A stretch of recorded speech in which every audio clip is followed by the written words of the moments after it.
რა არის წარმატების მთავარი ფორმულა? ესაა პროფესიული ზრდისა და ფსიქოემოციური კეთილდღეობის ბალანსი.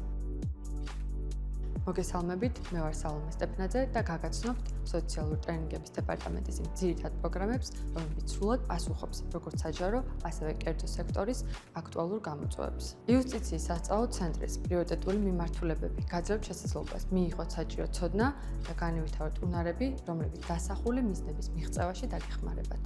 ჩვენი აქტუალური მოდულები მოიცავს ისეთ მნიშვნელოვან საკითხებს, როგორიცაა ეფექტიანი კომუნიკაცია, მომსახურების სერვისები და სტრესის მართვა. გარდა ამისა, კურსები ორიენტირებულია გუნდური მუშაობის პრინციპებზე, მოლაპარაკების წარმოებასა და კრიზისული სიტუაციების დაძლევაზე. პროგრამის ფარგლებში ასევე შეძლებთ დაეუფლოთ პროექტებისა და ადამიანური რესურსების მართვას, ხოლო ტრენერთა ტრენინგის გავლის შემდგომ თქვენ შეძლებთ სასწავლო პროცესის სრული ციკლის დაგეგმვასა და წარმართვას. ჩვენი წამყვანი პრაქტიკოს ტრენერები დაგეხმარებიან მართვით პროცესები უფრო ეფექტურად და შექმნათ ჯანსაღი სამუშაო გარემო. გადადგი ნაბიჯი წარმატებისკენ, იხილეთ მული და გაიგეთ მეტი ჩვენი საქმიანობის შესახებ.